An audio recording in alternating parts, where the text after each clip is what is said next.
Welcome, everyone.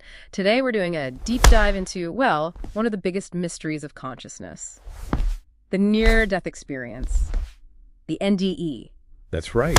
And specifically, we're looking at that really puzzling part, the out-of-body experience, where people feel like their consciousness leaves the physical body. Exactly, and they often report seeing their own body from a distance. Modern neuroscience, it still kind of struggles with things like veridical perception. Yeah, where people somehow get accurate information they couldn't possibly know through normal senses. Right, or terminal lucidity. That's when patients with really severe brain conditions suddenly become clear-headed just before death. It really challenges the standard, brain equals mind models. It forces us to look a bit wider. Definitely. So today our mission is to explore how two really ancient Eastern traditions, Buddhism and Taoism, actually map out this liminal space. They offer some pretty profound insights into that out-of-body observer. Yeah, and the idea is to see if we can maybe synthesize their perspectives, get a sort of richer picture. Sounds good. Where should we start? Buddhism. Let's. So Buddhism famously talks about not self, anatman. How does that help us understand the NDE? Seems counterintuitive almost.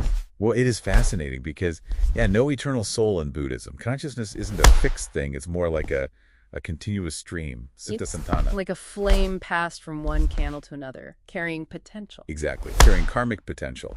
And the Yogacara school, they developed this idea of the Storehouse Consciousness, the Alaya-vijnana. Okay, storehouse. What's stored there? Basically, all your karmic seeds, your bija. Think of it as an archive of all your past actions, experiences, tendencies. So in an NDE, these seeds manifest. Precisely. That's the idea.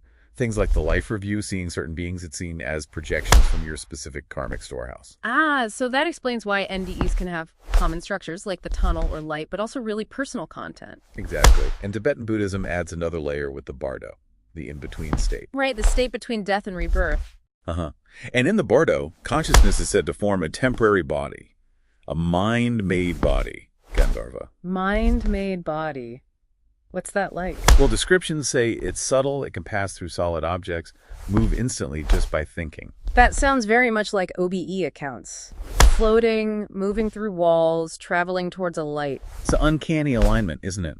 It's the impermanent stream of consciousness, the siddha-santana, taking on this temporary mind-created form during that transition. Okay, that's a really compelling picture of the experience, the process. But, many people having NDEs report a very strong sense of being themselves, a continuous self watching it all. Right, that feeling of being a distinct observer. Yeah, and that's where Taoism comes in with a maybe contrasting view. Absolutely.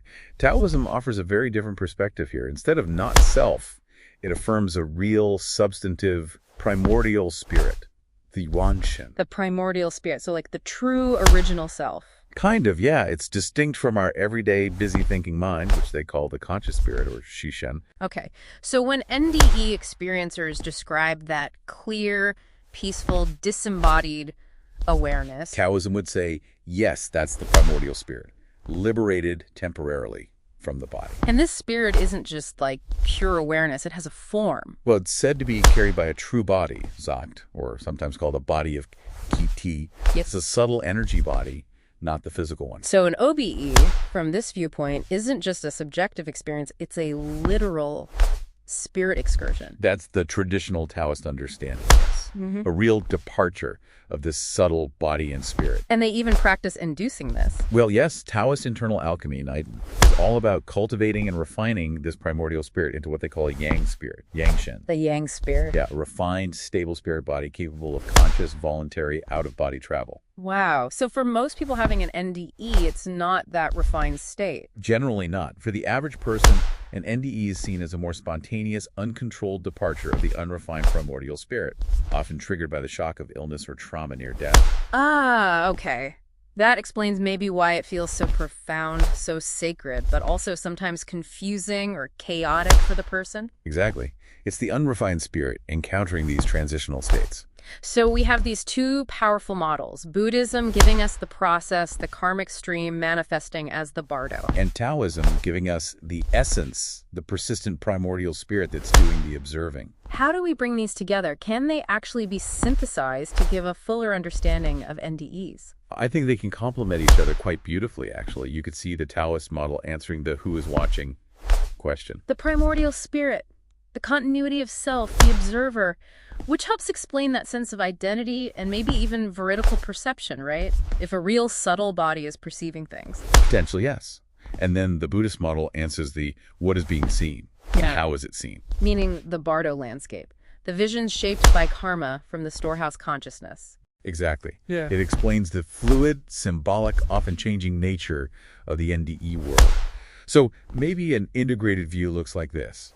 The Taoist primordial spirit undertakes a journey. Through the Buddhist karmic Bardo landscape. Using the Buddhist mind-made body as its sort of temporary vehicle or perceptual interface. That's quite a synthesis. It allows for both a persistent self and an experience shaped by individual history and karma. Right. It respects both the feeling of selfhood and the dynamic, projective nature of the experience. Okay, but what about the specific figures people meet? You know, Jesus or angels or maybe Guanyin for a Buddhist? How does that fit? They seem very culturally specific. That's a great question. And here, the Mahayana Buddhist concept of skillful means, Upaya, becomes really relevant. Skillful means, like adapting the teaching to the audience. Precisely. The idea is that higher spiritual beings, bodhisattvas or Buddhas, can manifest in forms that are familiar and meaningful to the person they're trying to help. They use transformation bodies, nirmakaya. Ah, so they appear as Jesus to a Christian, or perhaps a loved one, to offer guidance or reassurance in a form that person can accept and understand. Exactly. It suggests an underlying compassionate intelligence that interacts with the individual in the most effective way possible for them. That's why the forms might differ across cultures, but the core messages often seem universal: love, interconnectedness, learning. It's an interactive model then, not just a passive projection. Potentially, yes. A spirit journeying through a karmic landscape, but also potentially interacting with guiding intelligences using skillful means. Wow. So, reflecting on all this, what really stands out to you from mapping NDEs with these ancient systems? For me, it's the complementarity. How these two ancient frameworks, developed through deep introspection over centuries, offer such fitting pieces of the puzzle. Yeah, Taoism giving us a handle on the enduring observer, the who, and Buddhism detailing the mechanics of the experience, the how and what. Right. They remind us that these experiences, which modern science is still, grappling to explain, have been charted territory for contemplative traditions for a very long time. It certainly pushes us beyond thinking the self is just, brain activity. It suggests death might not be a simple endpoint. Definitely not. More like a complex transition, a journey across realms, perhaps, spiritual, psychological. It really invites us to maybe redraw the boundaries of what we think is possible, what consciousness might actually be. A profound challenge to our everyday understanding. If you found this helpful, hit the like button, subscribe and share with those who might benefit.